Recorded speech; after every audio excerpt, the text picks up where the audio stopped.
Boa noite, pessoal. Sejam todos muito bem-vindos.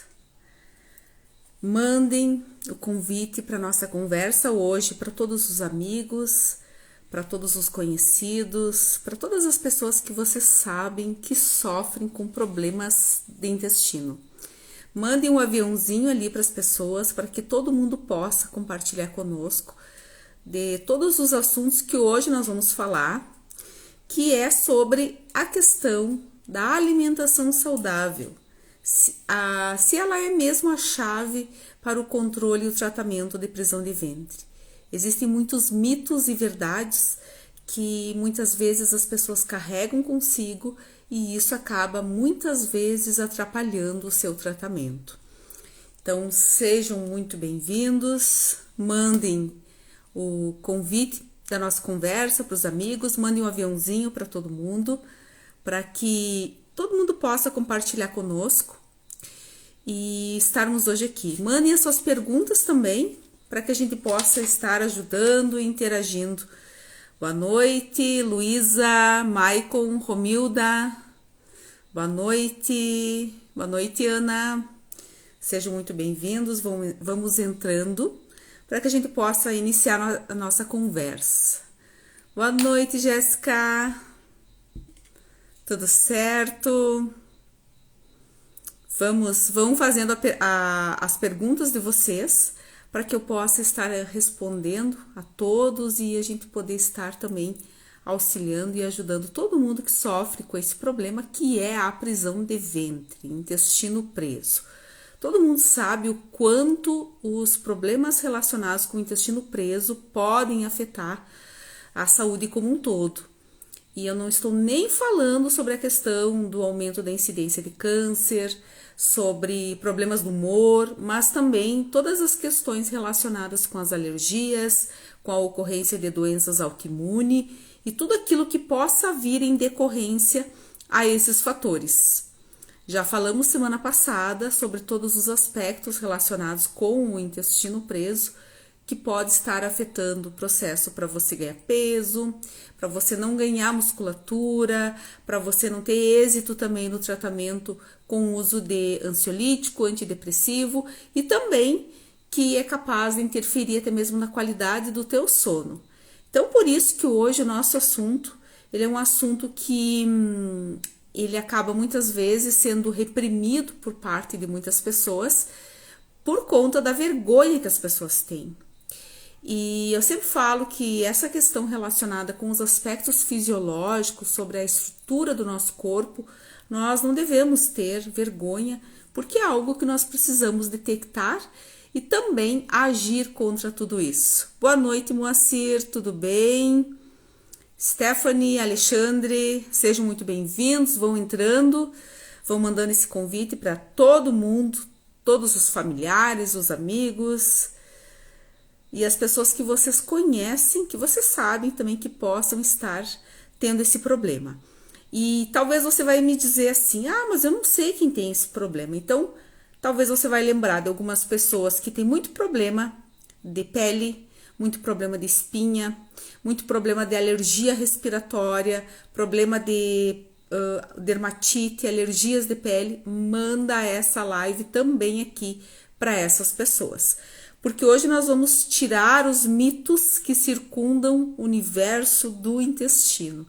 Então, muitas coisas que às vezes foram trazidos ao longo da vida como um conhecimento importante, hoje nós vamos conversar e também vamos facilitar, né, para que você melhore o seu quadro clínico. Deia, Stephanie, Jana, boa noite, Vânia, sejam todos muito bem-vindos. E então o seguinte, todas essas situações relacionadas com a situação de intestino preso é algo que afeta hoje 8 em cada 10 mulheres. Pois é, as mulheres elas tendem a sofrer muito mais com os problemas relacionados com a prisão de ventre. Então é por isso que quando homens têm problema de prisão de ventre, a gente sempre fala que essas situações, ela é muito mais grave. porque intestino preso entre as mulheres ele é muito mais frequente e muito mais comum, o que a gente não observa entre os homens.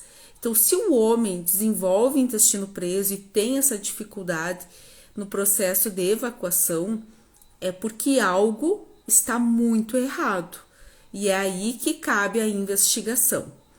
Então, as mulheres, elas tendem a sofrer muito mais com o intestino preso por vários aspectos, tá? Por vários aspectos. O primeiro deles é em relação à alteração hormonal, que principalmente a mulher no período pré-menstrual, ela tem alteração em alguns hormônios, entre eles a progesterona, que altera a musculatura lisa do nosso corpo, e o intestino é a musculatura lisa. Então é por isso que o intestino tende a ficar um pouco mais preso nessa situação.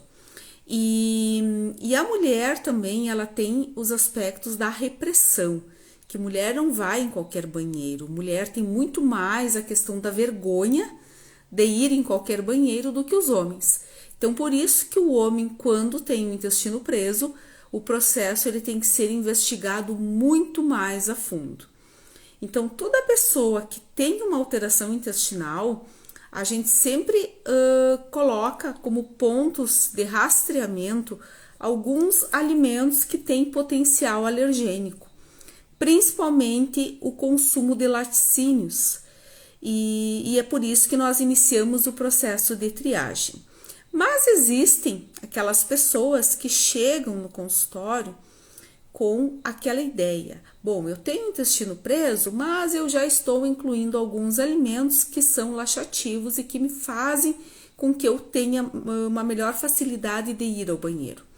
Só que uma coisa que é muito importante de entender é que quando uma pessoa tem um intestino preso, e isso afeta a saúde dela e a qualidade de vida, não basta você incluir alguns alimentos para ter um efeito laxativo, mas a gente precisa doutrinar e disciplinar esse intestino para que você consiga melhorar o processo de evacuação e também estar melhorando todos os outros aspectos relacionados com isso.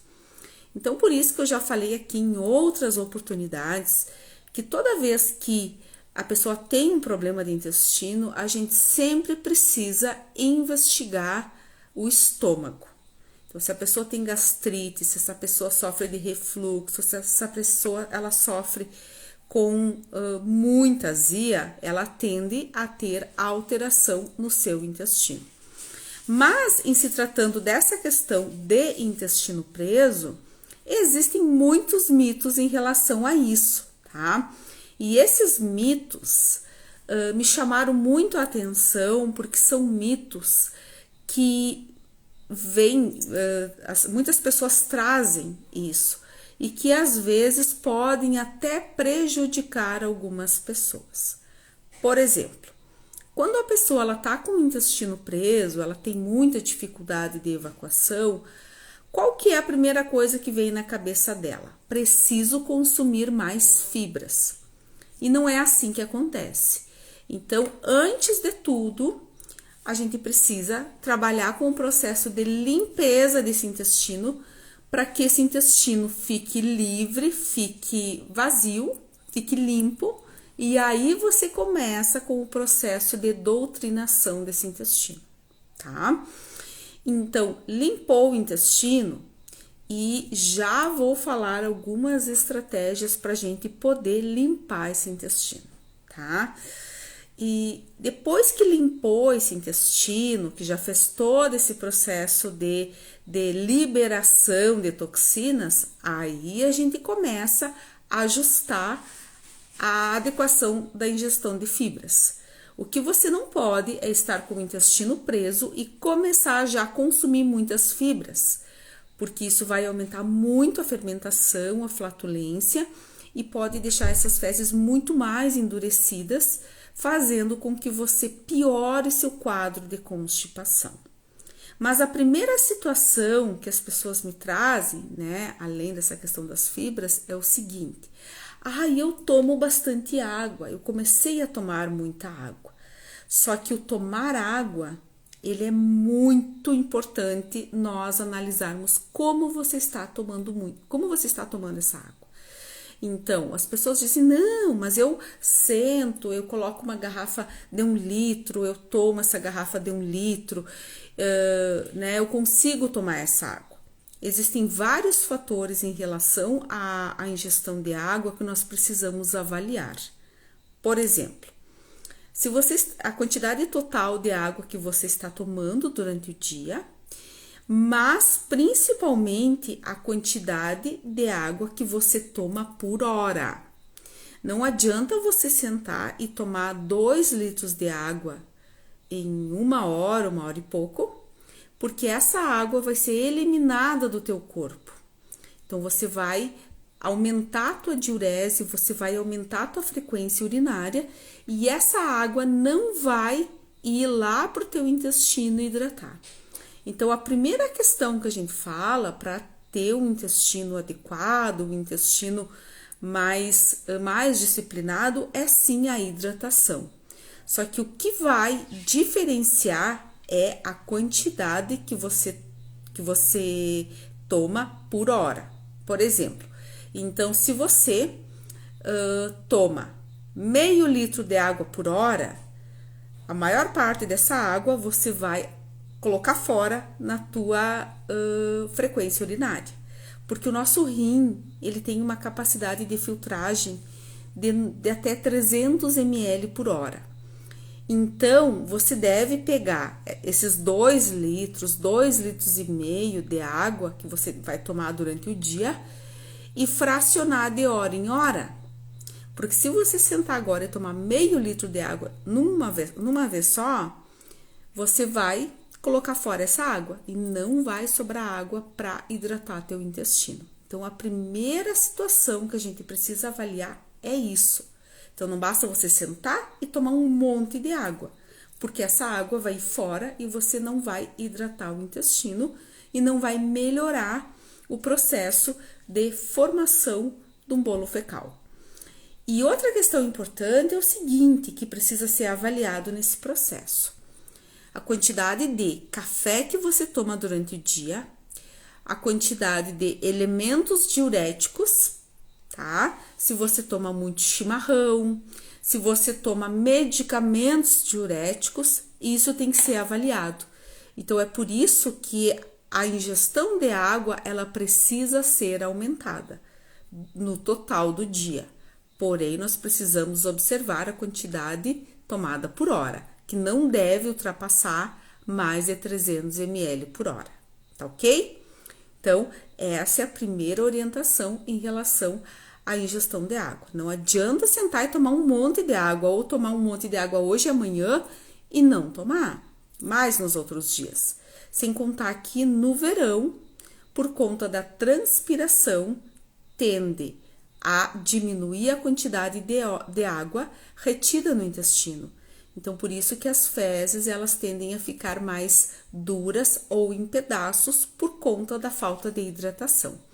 Então, por isso que todo esse processo de constipação e falta de água pode aumentar, principalmente crises de dor de cabeça, enxaqueca e piorar alguns quadros alérgicos que a pessoa vem a desenvolver.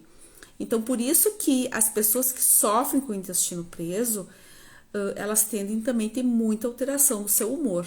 Então, por isso que toda essa situação de melhoria da função intestinal, ela também reflete numa melhora da qualidade do humor, tá? Então, o seguinte, outra questão importante que as pessoas me falam. Eu sofro com problema de intestino, mas eu já comecei a comer mamão todo dia. E eu como mamão com semente, né? Tô fazendo certo, mas a maioria das pessoas tem o hábito de comer o mamão com semente, pensando que essa semente vai melhorar a lubrificação do intestino. E na verdade não ocorre isso. Se torna até um pouco perigoso você consumir mamão com semente. A semente do mamão, ela tem ótimos nutrientes, tem nutrientes muito interessantes.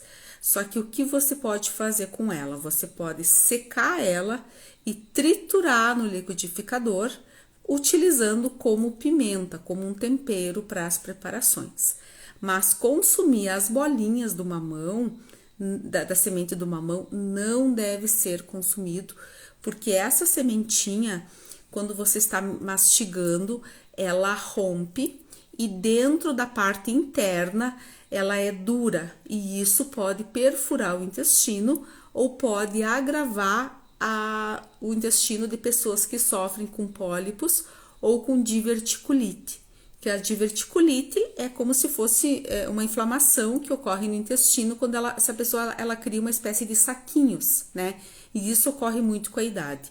Então, principalmente entre as pessoas idosas, eu vejo esse consumo de mamão com semente. Então, a semente do mamão não deve ser consumida dessa forma, por conta do risco também que ela pode possibilitar e ela não melhora o processo de lubrificação do intestino, tá ok?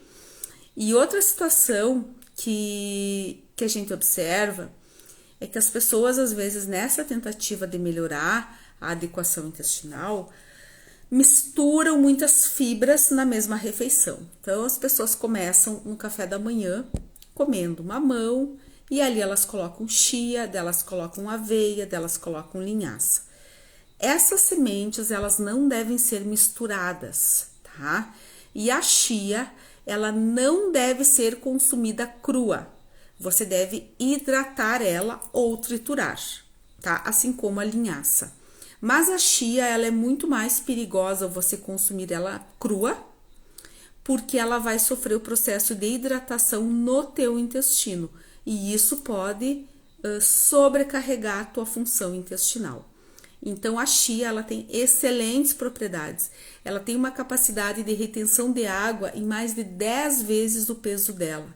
Então, por isso que, se você quer consumir a chia e ter todas as potencialidades dela, você deve hidratar ela, pelo menos 12 horas. Então, coloca num copinho a semente de chia, coloca água, e ela vai inchar, vai reter líquido, e aí você consome essa chia nessa modalidade, tá? Ou outra forma que a pessoa pode utilizar também essa chia é deixando ela hidratada num copo de suco, que daí você consome esse suco como se fosse uma geleia. Um suco que fica muito interessante, fica muito gostoso, é colocar a chia de molho no suco de uva integral. Então, fica igual uma geleia de uva.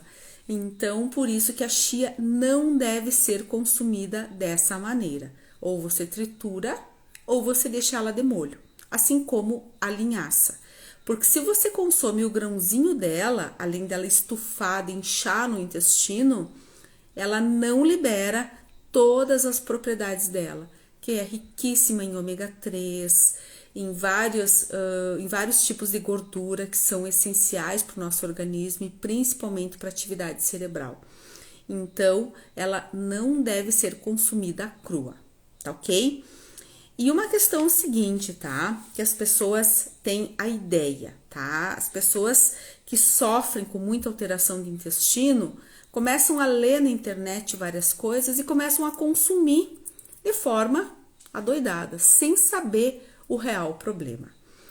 A maioria das pessoas que sofrem com problema de intestino, hoje em dia, elas podem ter 2 problemas. Síndrome do intestino irritável e síndrome fúngica, tá? E essa síndrome fúngica, ela é muito frequente nos dias de hoje por conta do consumo exacerbado de carboidratos, de doces. Então, quando a pessoa tem o intestino muito preso, cabe sempre essas 2 investigações, além das intolerâncias às alergias. Mas a síndrome do intestino irritável, a gente não tem um diagnóstico clínico, você não tem um diagnóstico de imagem. A gente tem diagnóstico por aplicação de protocolo. Então, quando a gente aplica uma anamnese e a pessoa ela se enquadra dentro daquele rol de situações que a gente está investigando, ela tem muitas chances de ter o síndrome do intestino irritável. E síndrome do intestino irritável ele necessita de algumas situações importantes no cuidado da alimentação. Então, por exemplo, existe toda a situação de uma pessoa que quando está com o intestino inflamado, a gente recomenda muito o brócolis com couve-flor, tá? Quando você consome principalmente muitos embutidos, churrasco principalmente, é muito interessante incluir nessas refeições o brócolis e a couve-flor cozidos no vapor em média 7 minutos, para diminuir o nível inflamatório desse intestino. Só que quando a pessoa ela sofre de síndrome do intestino irritável, o brócolis não é muito bem aceito.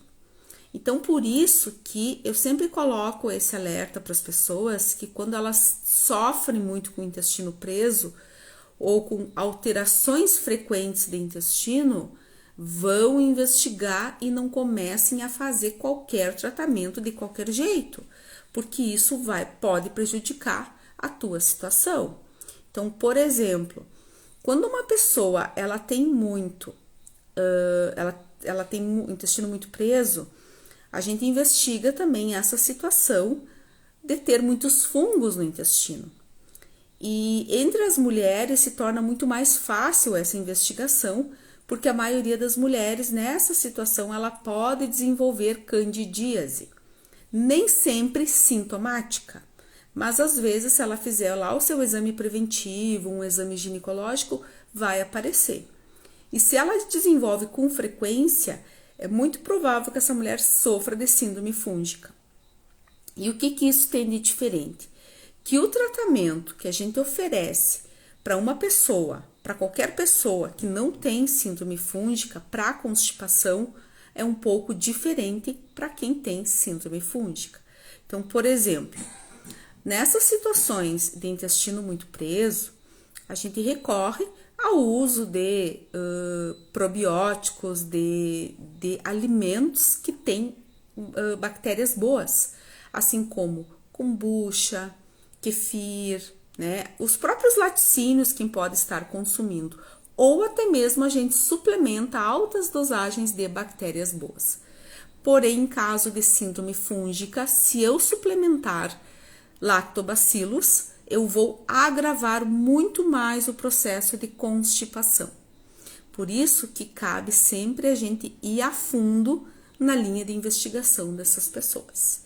Então, por isso que todo mundo que sofre com esse problema, todo mundo que padece, cabe sempre a investigação. E vale lembrar que a síndrome do intestino irritável, ela é mais sintomática do que a gente consegue observar através de diagnóstico de imagem. Por exemplo, a pessoa tem alteração do intestino, vai lá e faz uma colonoscopia, digamos que ela tem uma úlcera, algum problema mais grave, pólipos, divertículos, vai aparecer. Mas a síndrome do intestino irritável não aparece. Então, muitas vezes a mucosa intestinal, ela está rosinha, ela está limpa, mas a pessoa tem alteração em relação a essa funcionalidade. E o tratamento nesse caso envolve também controle mental. Então, porque é algo totalmente interligado. Então, por isso que a gente precisa sempre analisar cada caso individualmente. E o que às vezes vale para um, não vale para outro, tá ok? E hoje em dia, o que eu observo muito no consultório e que pode agravar muito esse quadro de síndrome fúngica e que eu tenho observado muito na minha prática diária e que tem influenciado muito, de forma muito significativa, o processo de constipação entre as pessoas é o alto consumo de oleaginosas, castanha, amêndoa, amendoim, tá? Muitas pessoas estão sofrendo de alergia com essas oleaginosas e isso acaba desfavorecendo o funcionamento regular.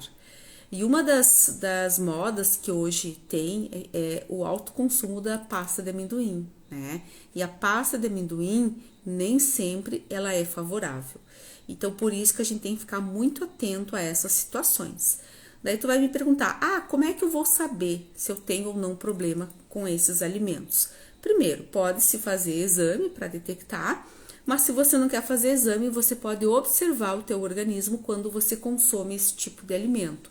Se você fica com o abdômen estufado, se tu fica sobrecarregado, se tu fica com aquela sensação de estar com o sabor de amendoim na tua boca o tempo todo, se você tem dores de cabeça, então significa que você tem um impacto negativo desse alimento no teu corpo. Então esse alimento não é muito favorável para você, tá ok?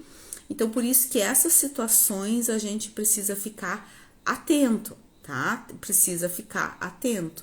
Então, toda essa questão de quanto mais fibra, melhor, ele é um baita mito. A gente precisa sim consumir fibras, mas a gente precisa avaliar o tipo de fibras que você vai estar consumindo e de qual maneira você vai estar introduzindo na tua alimentação.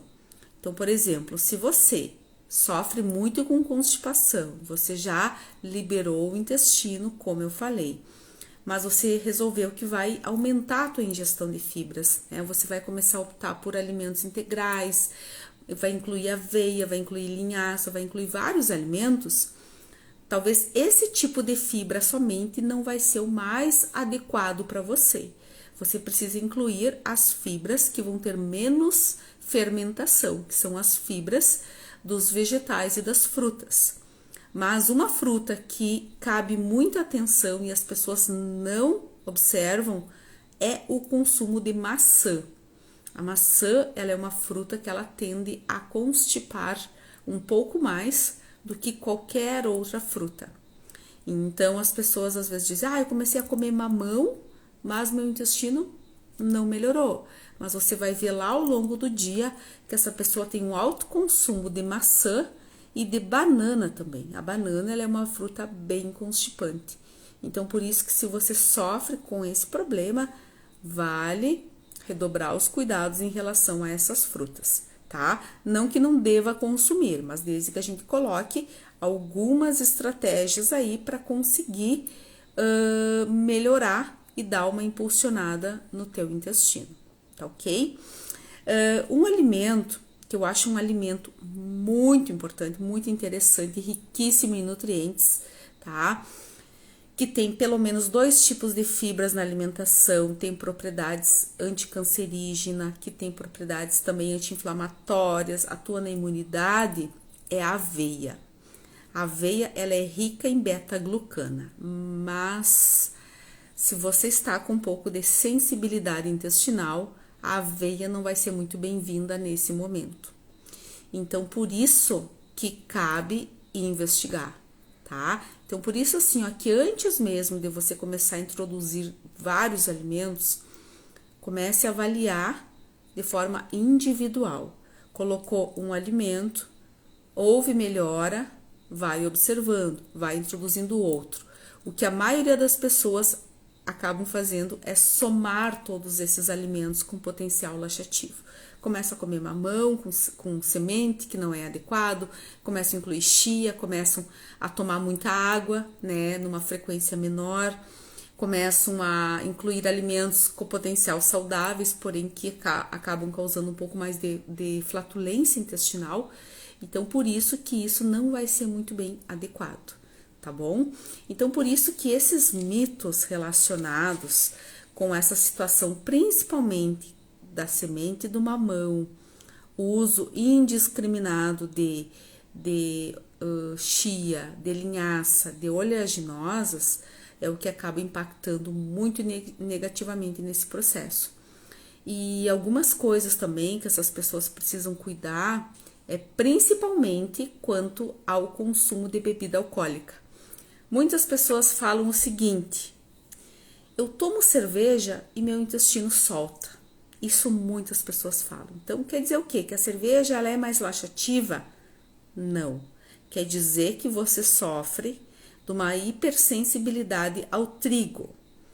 E todo esse impacto laxativo que a cerveja vai provocar para você, ele vai acabar irritando o teu intestino e vai causando um processo de sobrecarga do teu intestino posteriormente. Então, por isso que não se iluda quando você consome esses alimentos pontuais e isso acelera o teu intestino, porque isso quer dizer que você tem uma hipersensibilidade. Da mesma forma, quando a pessoa me diz, eu tenho uma intolerância leve à lactose, mas eu tomo leite, eu tomo iogurte e meu intestino funciona. Não caia nessa ilusão, porque essa tua intolerância, ela pode ser leve, ela pode agravar em relação ao teu consumo. Então, por isso que a gente precisa fazer o processo de modulação desse intestino, que é adequar ele, utilizar elementos que vão doutrinar esse intestino para que a gente consiga melhorar todo esse processo de disciplina dele, tá ok? Então, por isso que existem todas essas situações que as pessoas trazem, que às vezes pode ser negativo.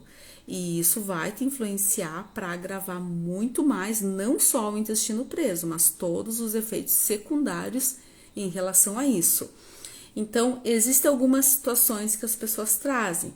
Laranja com bagaço, ele estimula o intestino? Sim, estimula. Porém, nós precisamos observar o quanto ele vai estimular. Por exemplo, você come laranja com bagaço e o intestino dá uma liberada e você consegue ter um bolo fecal mais íntegro. Ok, beleza, essa laranja ela vai ajudar muito na funcionalidade. Mas se você come laranja com bagaço e o intestino solta demais, ele vai acabar irritando. E isso não vai ser muito bom, porque você vai ter o intestino muito solto por 1 ou 2 dias e logo em seguida o teu intestino vai ressecar e vai trancar o bolo fecal e não vai ser nada favorável para você. Então, por isso que existem alguns detalhes que tem que ser observado. Mas o seguinte, como eu falei bem no início aqui da nossa conversa, que eu ia ensinar algumas alternativas para você fazer essa liberação do intestino, essa limpeza. Então, pois bem, se você é uma pessoa que tá sempre em função desse intestino aí, tá? Quando você come algo fora, tá? Algo fora, e tu já sente que o intestino tranca, que já aumenta a produção de gases. O que dá pra gente fazer? A gente pode, principalmente, utilizar no período noturno, antes de dormir, ou em jejum, um chá muito amargo, mas muito amargo mesmo. E uma estratégia muito interessante é usar carqueja com alcachofra, tá? Mas assim, ó, vale lembrar que esses chás não devem ser utilizados por livre demanda, porque eles podem vir a sobrecarregar a função hepática. Mas nessas situações pontuais, por exemplo, hoje vocês estão saindo aqui da nossa conversa e que vocês vão agora começar a aplicar tudo isso que a gente conversou na tentativa de liberar o teu intestino. Então, como que a gente faz antes de iniciar todo esse processo aí de inclusão de fibras e mamão e chia hidratada? Como que a gente faz? A gente precisa dar uma limpadinha nesse intestino. Então, dá uma desintoxicada, dá uma limpada. Então, a gente inicia hoje à noite ou amanhã em jejum um chá bem amargo, tá? Mas tem que ser bem amargo mesmo. Pode ser um chá de losna, um chá de alecrim bem forte, um chá de carqueja com alcachofra. Carqueja com alcachofra, as duas ervas juntas, bem forte, bem amarga, elas aumentam esse potencial de limpeza. E por que essas ervas eles acabam aumentando? Porque nós temos no nosso organismo, né, a conexão intestino-cérebro, mas essa conexão ela é feita por um nervo, que é o nervo vago. E esse nervo ele passa por vários órgãos, entre eles o fígado e principalmente essa região aqui da face, onde vai se ligar ao cérebro. E o que acontece? Quando você toma esse chá bem amargo, você sente o amargor e você ativa a inervação quando ele passa por aqui e ele aumenta a velocidade de limpeza lá no fígado. Então, vai aumentar a produção de bile pelo fígado e vai fazer um processo de desintoxicação. Então, por isso que fazer esse chá amargo quando o intestino está meio sobrecarregado, ele é muito interessante nesse aspecto, desde que você não tenha nenhum problema de fígado ou algo, né, pior. Então, por isso que você faz esse chá amargo, tá? Para dar essa limpada. E aí, a tendência é que o intestino vá dar uma liberada. Caso não dê uma liberada, você pode fazer um chá de ameixa seca. A ameixa seca ela é muito interessante também para promover esse efeito mais laxativo. Só que vale lembrar que não adianta só ter o efeito laxativo, a gente tem que disciplinar o intestino. Então, o chá de ameixa não é algo para te tomar o tempo todo, é mais para limpeza do intestino. Depois que você limpou, aí você inicia esse processo de inclusão de alimentos mais naturais, tá? Então, não adianta você limpar o intestino hoje e amanhã você começar a comer muito produto industrializado, embutido, muitos farináceos, principalmente pão, tá? Porque o pão industrializado, ele tem um processo de fermentação muito rápida, então ele faz com que o glúten da farinha ele seja colocado muito mais ativamente na barreira intestinal. Então ele vai inflamando com o tempo. Então por isso que é importante o quê? Deu essa limpada no intestino, vai para uma dieta mais natural. E o que é uma dieta natural? Não é só comer frutas e verduras, é comer mais alimentos da terra, né? Substituir um pouco as farinhas por alimentos que você encontra na natureza. Então, o próprio arroz, o milho, o aipim, né, a batata doce, são alimentos naturais, que eles não oferecem tanto resíduo gástrico. Então, você consegue dar uma amenizada nessa produção de toxinas e, ao mesmo tempo, se manter alimentado. Durante esse processo de limpeza, né, e desintoxicação, é muito interessante também se evitar os embutidos, excesso de sal, açúcar nem se fala, né? Carne vermelha por conta do tempo de digestibilidade e também os alimentos com potencial alergênico, as oleaginosas e também os laticínios. Então você faz tudo isso e começa essa dieta mais natural para dar uma liberada. É muito interessante também, quem sofre com esse problema de intestino, fazer essa liberação e você, geralmente no final de semana que você tende a ter uma alimentação um pouco menos convencional, você já fazer essa limpeza e segunda e terça-feira você evitar carnes, tá? Não só carne vermelha, mas carnes, frango, peixe, por conta do tempo de digestibilidade. Então, se você come churrasco um dia, o churrasco tem um tempo digestivo de até 3 dias. Então, por isso que é interessante fazer essa liberação, essa desintoxicação. E aí você inicia a inclusão das fibras, o kombucha, o kefir ou a própria suplementação de probióticos. Mas lembrando que a probiótico terapia ela não é o ponto principal e inicial do tratamento.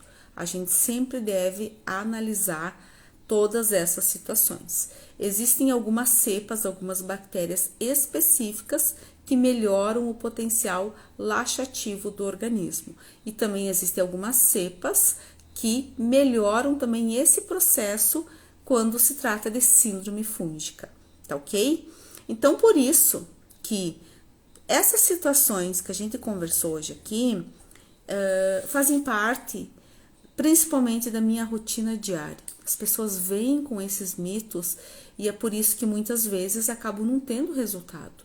E isso às vezes perdura durante anos, né? Perdura durante anos e a gente precisa descobrir e principalmente no ponto principal e na causa e não apenas nos sintomas. Então não adianta só eu querer estimular meu intestino e eu não descobrir o porquê que ele é preso. E quando eu consigo descobrir por que ele é preso, eu consigo resolver esse problema. E é isso que a gente precisa dar uma melhorada, tá? Então por isso que eu espero que todas essas dicas possam estar melhorando a qualidade de vida de vocês aqui, que possam estar otimizando todos esses aspectos e prevenindo doenças futuras. E eu quero deixar aqui para vocês que agora nós vamos estar fazendo uma série de lives, tá? Pelo menos uma por semana. Todas as terças-feiras, às 9 horas, nós vamos nos encontrar aqui para falar sobre vários assuntos relacionados com o intestino. Caso você queira que eu fale algo específico, coloca aqui no meu direct que nós vamos analisar. Então, eu tenho agora uma equipe que está trabalhando comigo e tá para a gente conseguir melhorar e beneficiar também a resposta com todos vocês que às vezes estão solicitando algumas orientações.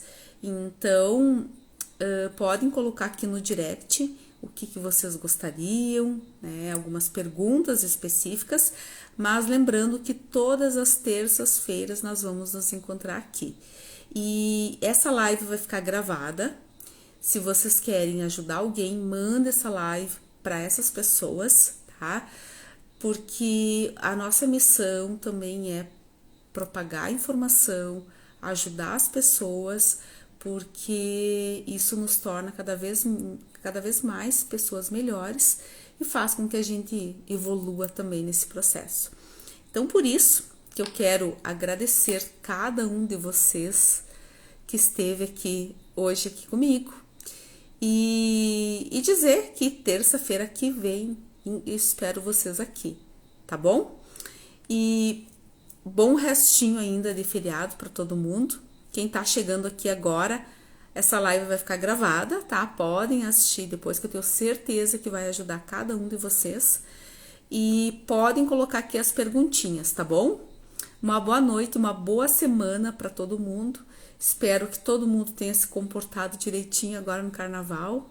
Se bebeu, hidrate bastante e faça todas essas dicas que eu deixei aqui para que você não venha ter nenhum problema essa semana ou posteriormente em relação a essas alterações de intestino, tá bom? Lembrando que o intestino, né, ele é o nosso segundo cérebro. Ele já lá na época, lá em 1826, lá nessa época, já se falava que o intestino era a raiz de todos os problemas, de todas as doenças. E hoje a gente consegue ver mais ativamente isso e a gente consegue também com os resultados de vários estudos provar tudo isso.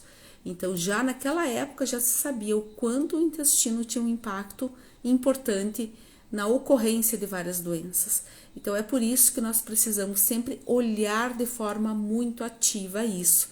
E se vocês que estão aqui têm filhos, crianças, são algumas professoras que eu já vi ali, é muito importante conversar isso com as crianças, para que as crianças tenham essa percepção, para que essas crianças elas tenham esse discernimento do quanto é importante olhar e ver a aparência das fezes, e que elas entendam também que quando elas não vão no banheiro, que elas sentem dor, desconforto, isso não é normal e a gente precisa abordar isso.